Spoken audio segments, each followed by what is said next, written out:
I'm delighted to welcome to the show this afternoon Jane Pangbourne, who runs a mentoring service for women. Well, I'm assuming it's women. We'll get to that in a moment, because I know men are also affected by this condition. Menopausal Not Mad is the name of your website, Jane. So welcome, and please tell us all about menopausal mentoring and how you got into it in the first place. Oh, hi Elaine, thank you so much. Yeah, the name of my business just spoke to me, because it kind of, I do what it says on the tin, so to speak. I began many years ago looking into the whole issue of perimenopause symptoms for myself, but also for the clients I was working with, because I've been working with women for a few years now, more in a body positivity, from a body positivity perspective. But then it really developed about, I don't know, 2 or 3 years ago, I suppose. It developed into perimenopause being a big issue, and the lack of knowledge, and the name of the company came from so many women saying to me, I feel like I'm going mad. And that's kind of how I'd felt. So Menopausal Not Mad was born, and I now help women to understand what they're going through, but also to find a practical solution to the symptoms associated with what they're experiencing. I mean, I would say I'm not a fluffy coach or a fluffy mentor. I'm a solution finder and a no-nonsense person. So I'm kind of that middle ground between I don't know what I'm doing from a client's perspective to I need to see a doctor, and I'm that sort of triage person in the middle to hopefully point them in the right direction. Brilliant. Sounds like a very good, helpful, worthwhile process that you've got set up there. Triage, it's a good description. You've mentioned perimenopause. So for the benefit of the listeners, what do you mean by perimenopause? So it's been in the news quite a lot recently, but I suppose it's only on the radar of women and men if it's kind of the world that they're living at the time. But perimenopause is that period of time where a woman's estrogen levels are decreasing and depleting from her being of full childbearing fertility down to the point where her periods completely stop and she's no longer fertile. And she would be considered, a woman is considered to be fully menopausal when she has been free of periods for a year. And I basically spend my whole life talking to women about their monthly cycles and their symptoms. But perimenopause can last for up to 12 years. So it's a really big part of a woman's life, and it absolutely can devastate a woman's life because of the symptoms. There are over 40 symptoms that they can experience, and those symptoms are highly debilitating in some cases. And some women sail through it, but it's rare. Most women will feel anything ranging from the well-known hot flushes to debilitating fatigue, itchy skin, low mood, etc., etc. And marriages are destroyed by perimenopause. So it's my mission to mend those marriages and mend those mental states that are massively affected by it. When you say there's up to 40 different symptoms, it sounds very similar to these fatigue type of conditions that are kind of non-specific. People can't quite put their finger on what's what, so they end up with getting a diagnosis of ME or chronic fatigue syndrome, CFS, and those kind of symptoms. How would anybody know what it is that they're suffering from when there's so many crossover types of symptoms that some of which you've related to, which I've heard people with the ME type of conditions also refer to? Yeah, it is sometimes quite difficult, and actually one of the things that it's perimenopausal symptoms are often confused with is are things like an under or an overactive thyroid, because quite often some of the symptoms, not all of them, because there aren't that many for the thyroid issues, but some of the symptoms do cross over with an underactive thyroid. And annoyingly enough, the majority of people who develop an underactive thyroid are women in their 40s. So of course then there's an age similarity as well. So it's not always easy, but what is when somebody is presenting with a multitude of symptoms off that list of from that list of 40 odd, it usually fits in with their cycle, or it has been developing over a number of years. It's usually relatively obvious that it's perimenopause, but I would always advise a woman to speak to her doctor. I'm not a doctor. I'm a very informed layperson, but I'm not a doctor. I do work with a doctor, so I'll often ask her. She's a menopause specialist. I'll often ask her if I'm not sure of something. But there are blood tests that can be taken to see where a lady's hormone levels are. They're not hugely effective, I have to say, because obviously our hormones change all the time, but they can certainly, I would always encourage somebody to try and have a blood test if they were concerned about their symptoms, because it's really worth eliminating any nasties or thyroid issues, etc. So that we can actually say, okay, we've put those to one side, now we know it's perimenopause, or we're pretty darn sure, so let's concentrate on trying to sort that, and see what happens. You know, it's the sort of suck it and see situation most of the time.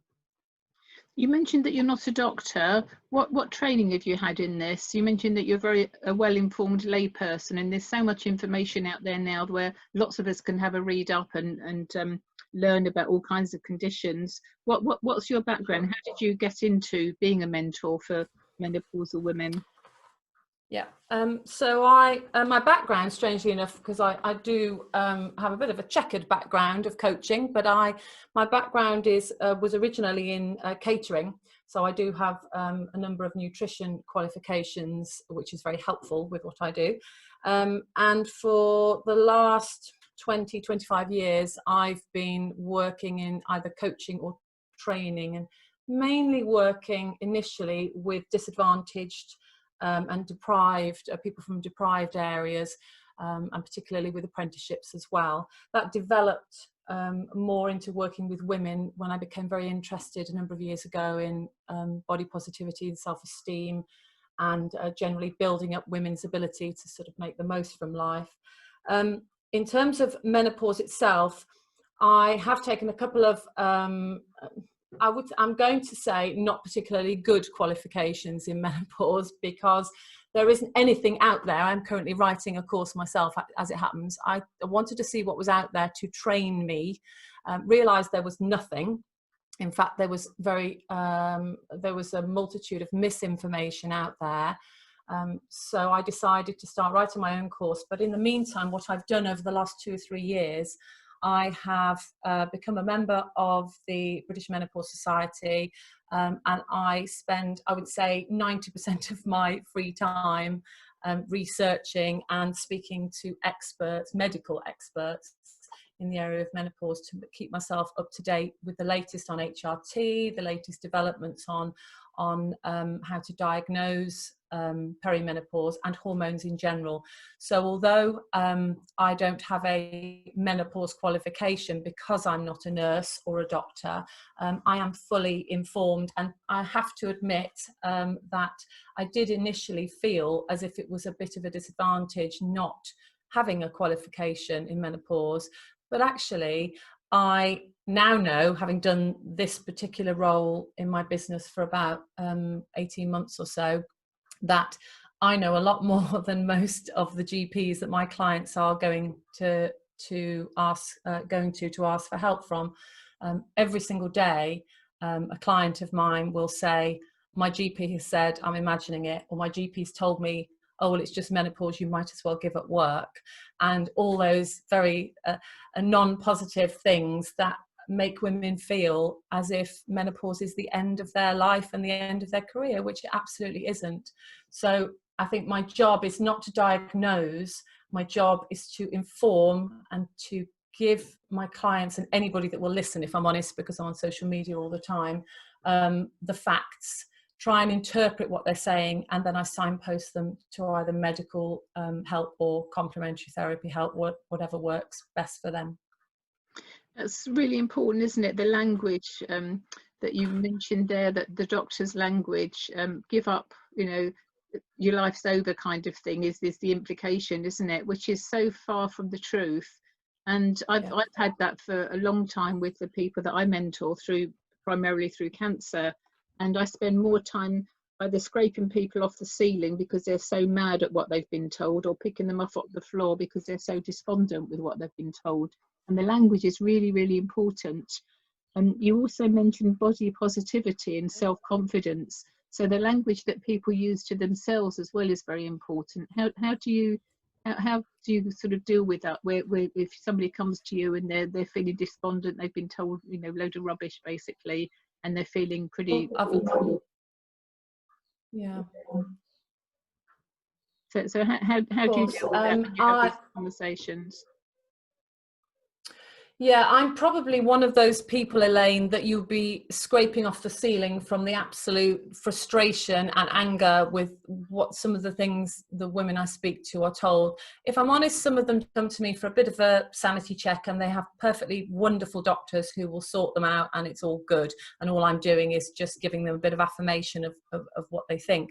But so many women come to me in a terrible state, and you obviously understand that completely. And I've had a couple of ladies recently come to me with suicidal tendencies purely down to perimenopause. Obviously, I have a duty of care to signpost them to some support there. But whether or not they're as serious as that, or just wanting a little bit of affirmation of what they're feeling, my approach is, as I said earlier, it's a no nonsense approach. So I don't take any nonsense. If somebody is coming to me speaking negatively about themselves, I cannot allow them to do that. So I will spend some extra time talking to them about how they need to be perceiving themselves, and giving them some support in, as you rightly identified, Elaine, in how to speak kindly to themselves, even just as much as speaking, if they feel the need to say anything negative about themselves, then obviously pushing that to one side and out loud saying something, flipping it around and saying something more positive. Most women, if I'm honest, are just looking for a practical solution. And I have to manage their expectations and say, I can help you. It's not magic. You have to put the work in. And if they're not prepared to do that, we perhaps have to take a step back and maybe work on their self-esteem a little bit first. And then they feel worthy enough to accept the help. So everybody's different. Interesting you say about putting the work in. I found that over the years as well, dealing with clients, that not everybody is ready to hear what they need to do, nor take on what they need to do to fix themselves. They just expect to speak to somebody, press a button, take a supplement or whatever, and then everything's wonderful, not realizing that it's taken years for their body to get into the state it's in. And you can't fix things overnight, can you? No, absolutely right. And I will admit, Elaine, I do become a little bit frustrated, because I can think of a number of people who've asked me for help, and I've offered them free support, just on a free clarity conversation. And then I'm frustrated when I see them asking the same questions on social media, from asking from the general public who wouldn't necessarily have the answers anyway, and it frustrates me, because I'm desperate to help them. I'm desperate for them to take my advice and guidance, but obviously if they're not ready, they're not ready. So I just leave the door open and say, look, come to me when you're ready. The door's always open. It's interesting that we both have a similar approach. Life's too short, isn't it? And faffing around with people who aren't ready, and it's so frustrating. I've seen this with people over the years, where I've given them some very straightforward direct guidance on what they need to do to reverse their cancers. And whilst neither of us are doctors, we've got lots of experience in our particular fields, and we know what works and what doesn't work. So we're not going to lead people down the garden path. But when they kind of just go at things half-heartedly, and then I've had some people come back to me, surprisingly they're still alive, they've come back maybe a year, 2 years later, and they said, you know, you said so and so, and I said, well, okay, what have you been doing to help yourself? And then it turns out nothing. So in the previous year or Yeah. two, what they've been doing is actually poisoning themselves, because they've taken no notice. They've just gone on their merry way and probably eaten even worse than they were in the first place. And then they expect miracles. Yeah. And very often Yeah. then people turn around and go, well, oh, that didn't work, then did it? Well, no, because it's too little too late.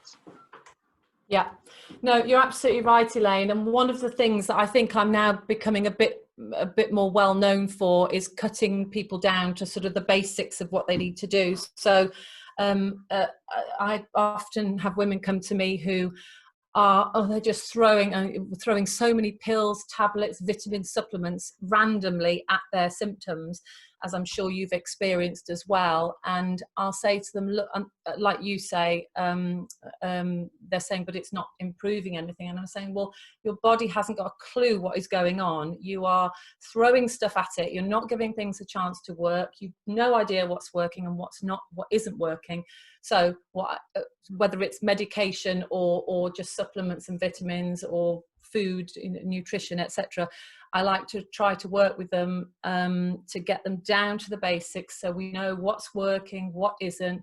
If it involves medication, of course the doctor's involved. I would never ask anybody to stop taking medication, but quite often it absolutely astounds me that some women, and I feel for them, this is absolutely not a criticism of them, but they are taking some really serious medications without any idea why they're taking it. I had a lady the other day who was on a particular medication and had been on for 17 years. And I said, so why are you taking that medication? What's it for? She said, I don't know.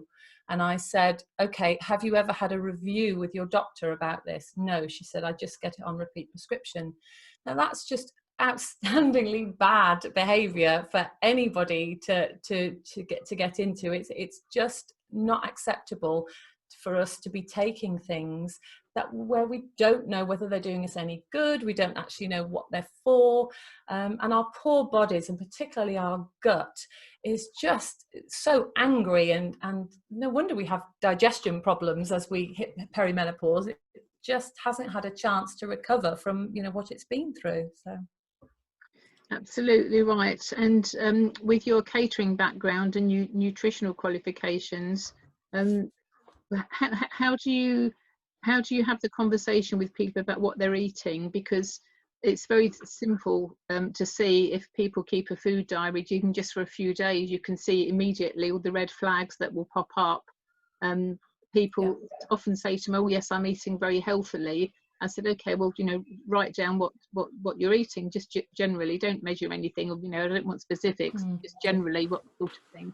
And then you find they're having umpteen cereals packed full of sugar, processed ready meals, goodness knows what, and they think they're eating healthily, washing it down with soda pop and so on. And they have a really big shock when I say to them, well, actually that's not very healthy, we need to do a big shift here. So what are the key things that you would say to people who perhaps know that they've got a few problems and don't know which way to start, and maybe aren't ready to see a consultant such as yourself at this stage, but want to help themselves? What baby steps would you suggest they take?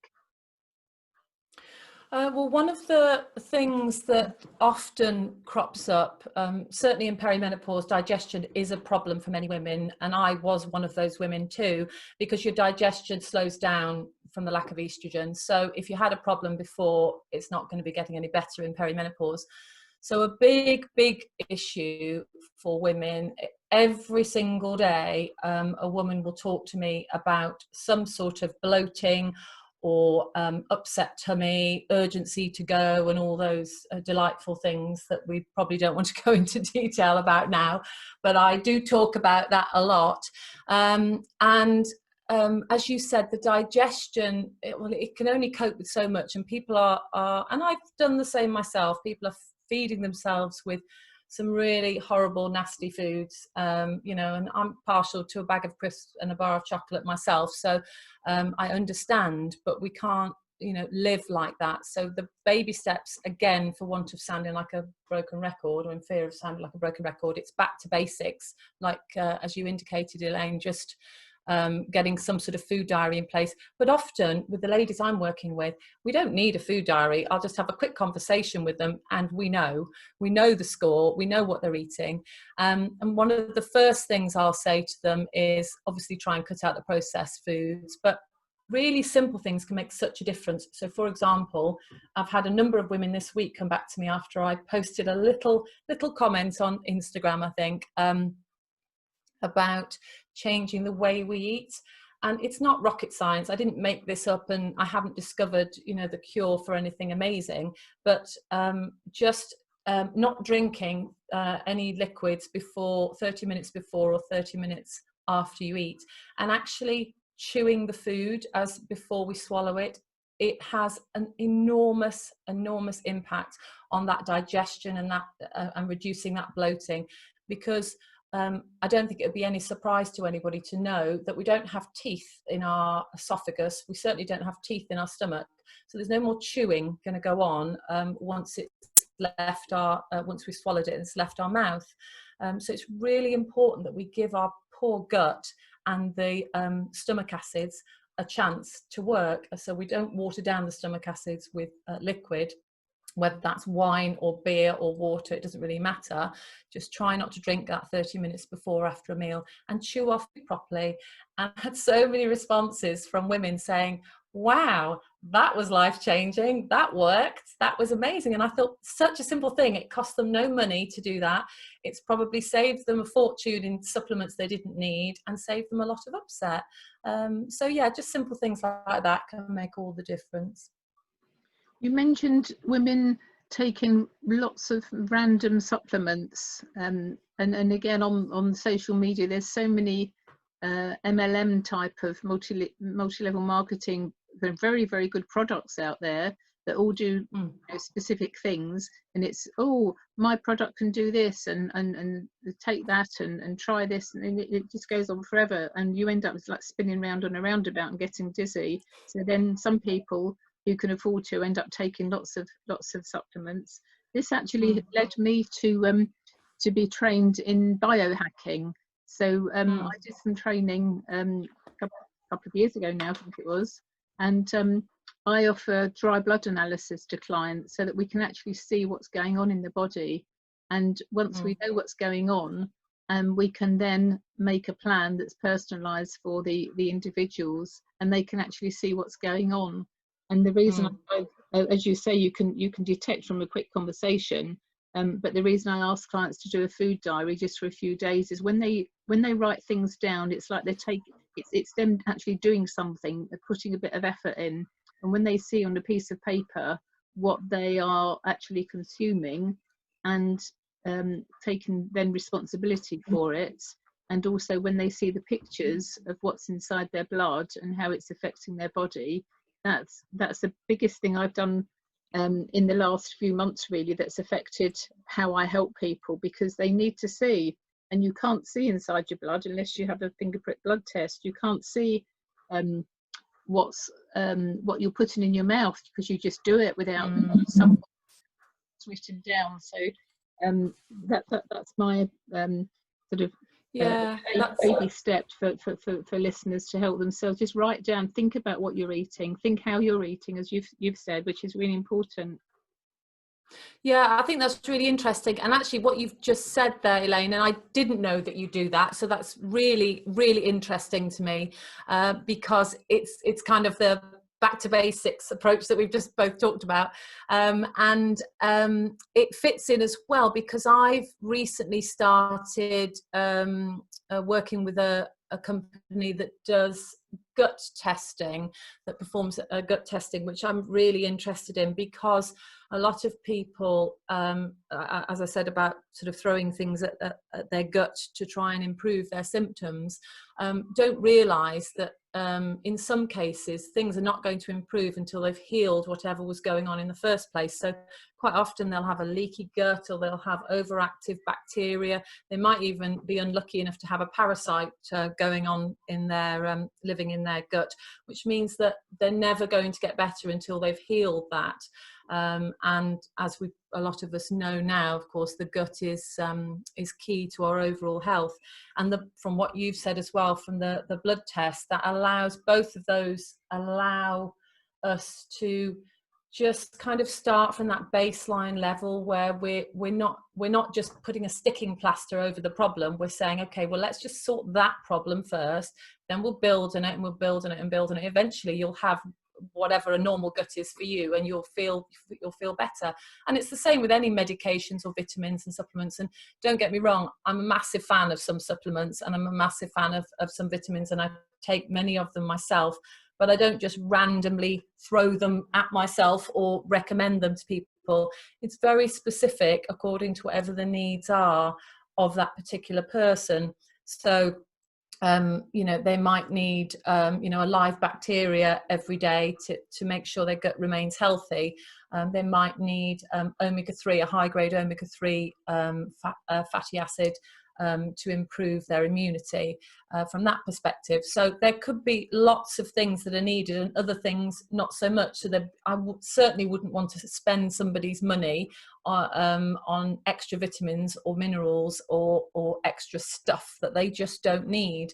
My job, really, I view my job to be giving them what they need, giving the information they need, so that they can then be empowered enough to just do it on their own. I certainly don't want to make somebody reliant on me for the rest of their life, much as I'm sure that would make me a millionaire. That's not what I'm all about. I just don't want that. I want them to say, yes, Jane, you helped me, and now I'm fine on my own. That's all I want.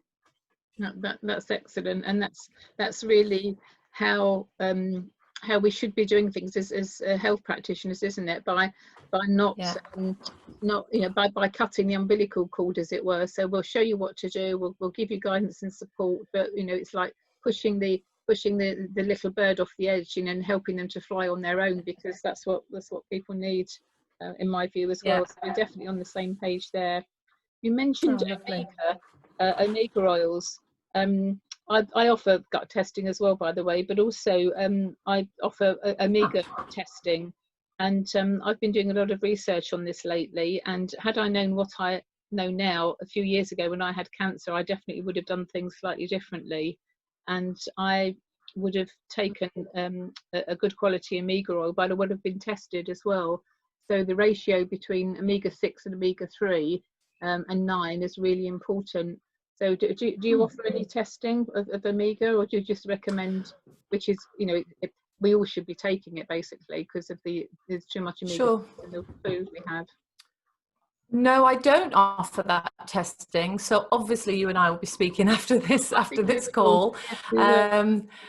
I think so, and I'm finding everything you're saying very interesting, because it complements my work really well, which is really unusual to meet somebody that just kind of slots into the little bits that I don't actually cover.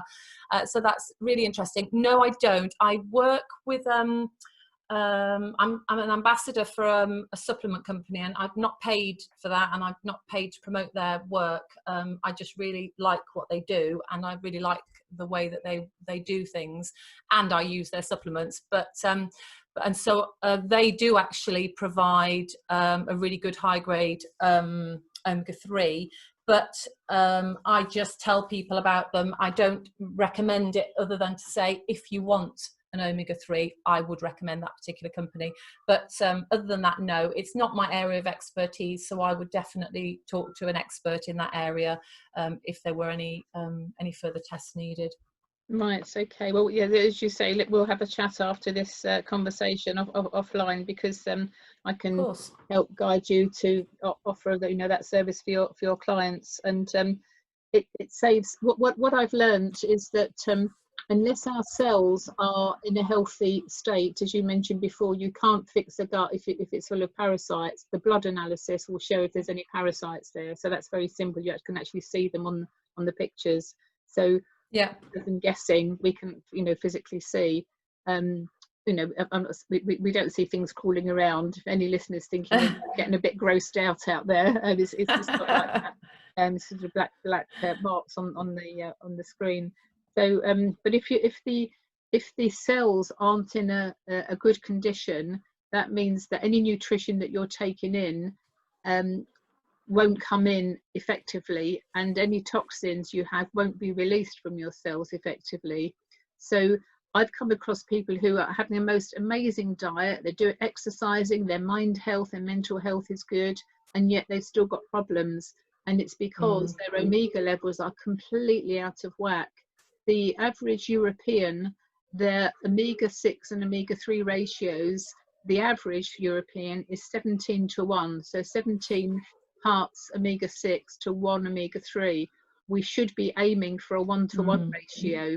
But because, as you'll know, the food that we eat now doesn't have nutritional high levels of omega-3 apart from oily fish and nuts and some seeds, we can't possibly eat enough of those to battle against the amount of omega-6 that's in everything you can shake a stick at these days. So we're eating, consuming omega-6 without even knowing it. So having interesting. it's a real eye-opener. And also, you mentioned, actually, that fits in quite nicely with my approach to the whole estrogen levels thing with perimenopause, because what a lot of people don't realize is that we have estrogen receptors all over us. So hence why there's such a wide range of symptoms, some of those being digestion problems. But a lot of women and men think that estrogen is just centered on the gynecological areas of women, but it's all over. And so hence why women get, experience brain fog, itchy skin, bladder weakness, etc. Plenty of others to add to that, because without that estrogen in our bodies, we are lacking an essential element of what makes us who we are, makes our bodies work effectively. So alongside the gut healing, I think it's really important to replace that missing part. That what I often say to women is, you know, in the old days, in the 1800s and before, we weren't privileged enough to be alive beyond the age of about 40 odd, so we didn't experience perimenopausal symptoms. So it seems like it's a relatively new thing, hence the "don't be so silly, women have been going through this all their lives," or, you know, for many thousands of years approach. But we weren't alive to actually experience perimenopause in those days, but now we are, and we have the ability to replace that estrogen. I don't see any reason why a woman needs to suffer for sometimes half her life when something can be done about it. And in terms of men, the impact also falls on their shoulders because of the whole relationship impact and the impact on the family when mother, sister, mum, sister, auntie, whoever is really struggling to understand what's going on. So yes, it's kind of like the whole person approach. It's interesting that what you mentioned about the age and not living. I've never thought of that before, but it's bleeding obvious now you mention it, isn't it? People didn't live long enough to experience, and therefore they you know, it's almost like it's a modern disease, isn't it? It's a modern condition, like cancer is a modern thing, because we didn't have problems with food and nutrition gaps and toxins in the atmosphere and all these chemical cleaners we use and lotions and potions that we lather on ourselves. None of that was around years ago, was it? So no, absolutely. Living longer is all well and good, but we, you know, potentially we are well, not potentially, we are poisoning ourselves. Have you gone through this? If I can ask you a personal question, have you gone through malarkey yourself?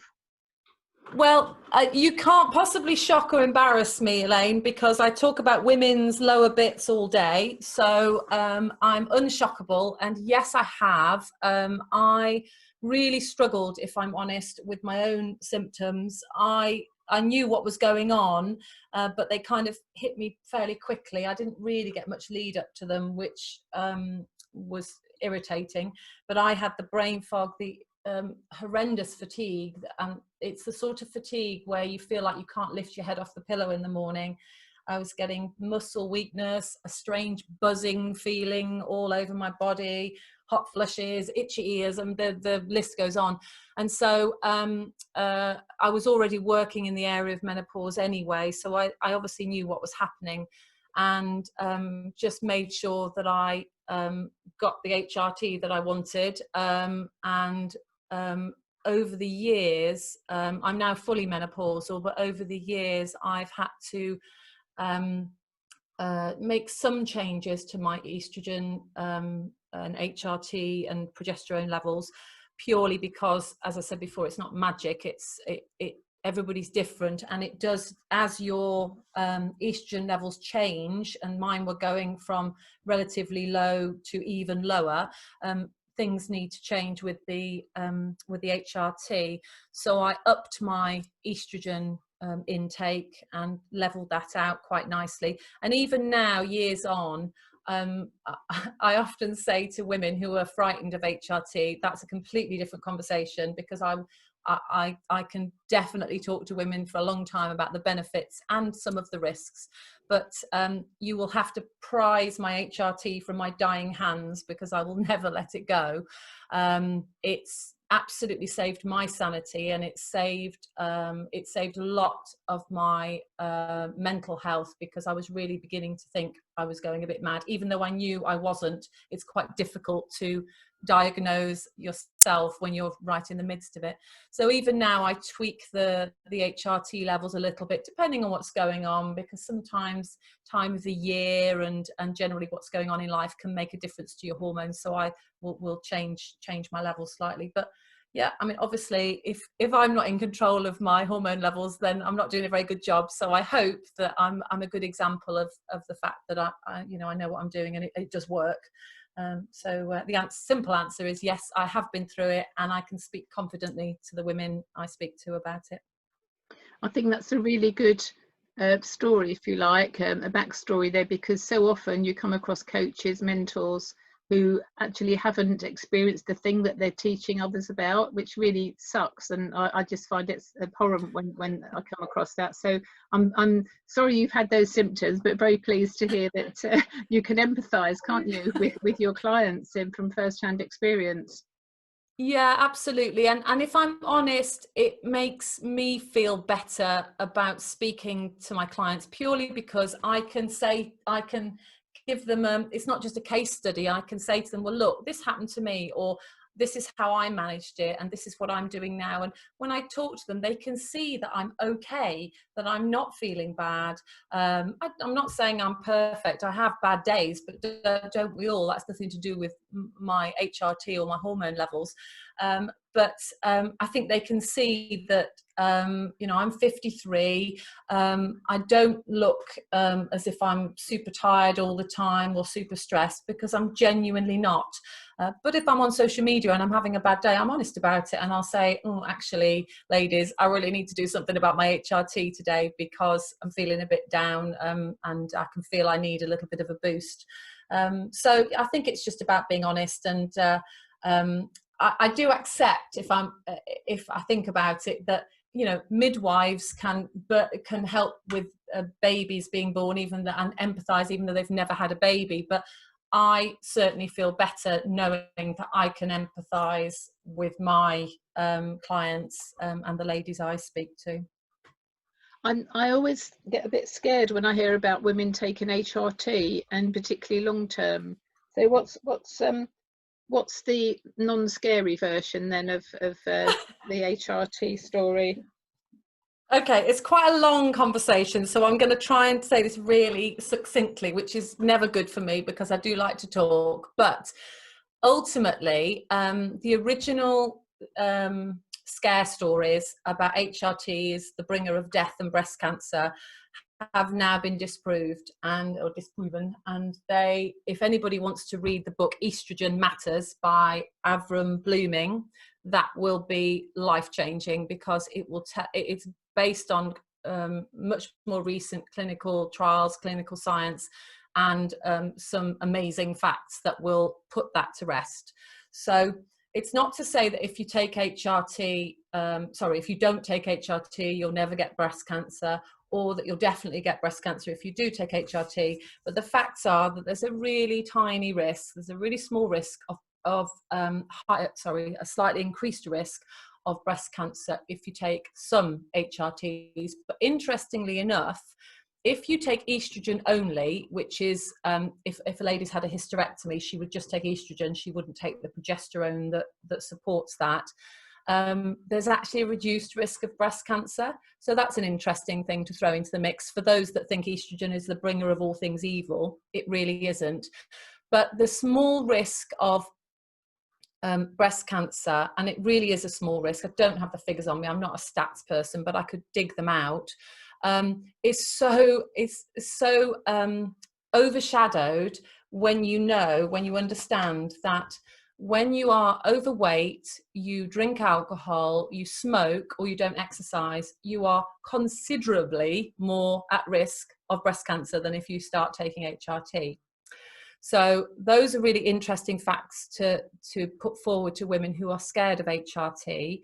The benefits of HRT, very simply, are obviously quality of life and getting rid of the majority of the symptoms that bring us down, but also long-term health benefits of having that increased protection against dementia, increased protection against osteoporosis, and increased protection against cardiovascular disease. It's used to be thought that women were more susceptible to dementia because we live longer than men. But actually, the clinical studies have now clearly evidenced that it's the reason we're more susceptible to dementia is because we are lacking that estrogen as we age, and it's a way too small a percentage of women are taking HRT. So I think it's about 17% of women that could take HRT are taking it. So it's a really small percentage. So the quality of life, of the improved quality of life, and those three, there are more, but those top three long-term health benefits far outweigh any small risk of breast cancer. And so that's kind of where I start with my conversations if women are prepared to discuss HRT with me. Right, thank you, very interesting. And I actually, just reflecting as you were talking then, I finished my periods and what have we over 10 years ago now. I'm in my 60s now, so I didn't have any symptoms, none whatsoever. So I think I'm very, very lucky, and I've found it difficult. I couldn't be a menopause mentor because I've not been through it, and I don't, I hear stories and I think, oh, pull yourself together type of thing. But I've had so many women, so many people I've interviewed on my show who have become experts in this topic, and they've all said the same thing. If your body is in good condition when you are perimenopausal, you're not going to have the dire symptoms and effects as if you were in good condition. And I think that was my saving grace, because my body pretty much has always been okay. I've had cancer 4 times, she says here. However, that's yeah. But in terms of the menopause thing, I think I've been really lucky and got off scot-free. That's interesting as well about your body being in good condition, because another thing that I focus on as and when it's appropriate, because it's not, some women don't want to talk to me about this, but I will talk if they allow me to, is I talk about having an alcohol-free perimenopause. So I used to like my wine. I liked my wine when I went out, and one of the things that alcohol does for us, particularly during perimenopause, is it has a sort of an estrogenic effect. So a lot of women going through the perimenopause drink more wine, or more alcohol, sorry, purely because it kind of numbs the worst of the symptoms. It's like a false, very unhealthy way of replacing your estrogen. And my alcohol intake increased considerably, up to a point where I just thought, this is really not good. And I drank way too much sort of when I was out and about.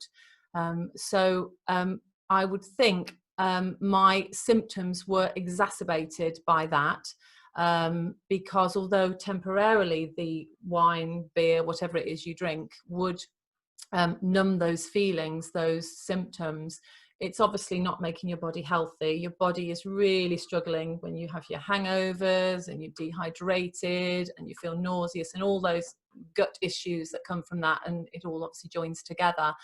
So I made the decision, and it was quite a difficult decision for me, because I've always drunk alcohol since I was about 13, because we were kind of weaned on it in the 80s.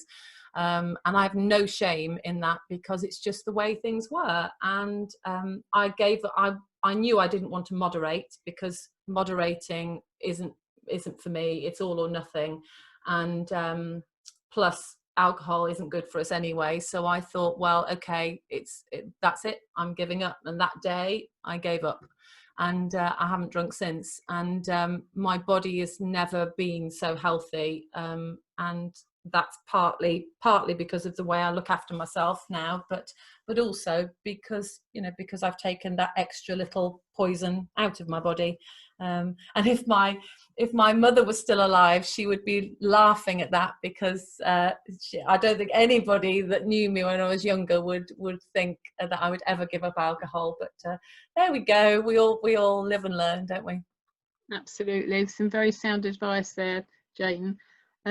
Knowing our body is a big thing in all of this, isn't it? Knowing what's normal, what's not normal, listening to your body, being aware of what's going on, and then you can track things before they escalate into disastrous consequences.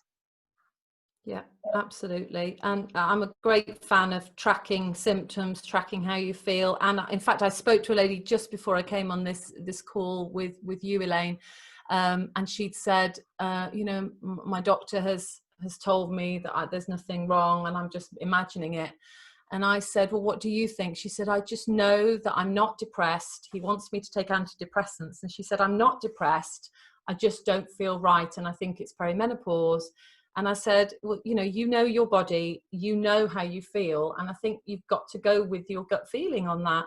I would always recommend that a woman, or a man actually, not that I work with many men, but goes with with how they feel and what they know about their body. Because to be fair to the doctors, they have 10 minutes to see you. They can't possibly get to know you as well as you know yourself. So you're absolutely right, Elaine. It's, you know you best. Marvellous. Okay, well, we're coming towards the end now, and I always ask guests to come up with a couple of songs that mean a lot to them. We can't play a lot of the songs, but I've got a playlist on YouTube where every now and then I'll go in, and all the lovely songs that have been suggested, they're really quite uplifting songs. So your two choices, Jane, are Shania Twain, Looks Like We've Made It, and Bardo, One Step Further. So why did you choose these songs? Well, those songs it makes me sound like a complete crazy woman, because those songs are both, one of them is very romantic and one of them is my, I think it was the 80s, but my 1980s feel-good song. So Bardo, One Step Further, probably nobody's ever heard of it, but it was a Eurovision entry. I think we won, I can't really remember, but and I just fell in love with that song as soon as I heard it. And it reminds me also of when I first met my husband, because he asked me to do a quiz with him, and he said, oh, there's these song lyrics. I've never heard of these lyrics. What are they from? And as soon as I saw the lyrics, I knew it was Bardo, One Step Further. So that got me some kudos points. So that I tend to put on, I think I've said to you before, I put on every morning in my earphones when I'm in front of my laptop. It's my get me up and about type music. And the other one is Shania Twain, as you said, You're Still the One, or Looks Like We Made It, sorry, I think is the title. And that was a song that my husband and I married second time. We've both been married before, and it was our wedding song. So that was why I chose that one. Very sweet, very sweet. Thank you. So how do people get hold of you, Jane? So I'm kind of all over social media. My website is menopausalnotmad.co.uk. I'm on Instagram a lot more than I used to be, and that's menopausal not mad.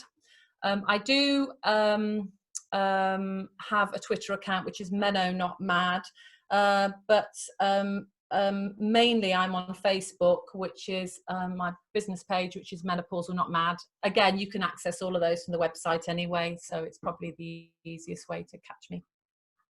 Fantastic. Well, thank you very much for your time, Jane, and hopefully listeners have picked up some tips on what they can do to help themselves, and if they need any further support they can get in contact with you direct. Yeah, perfect. Lovely. Thanks, Elaine. That's brilliant. Fantastic. Thank you. Bye for now. Thank you. Bye.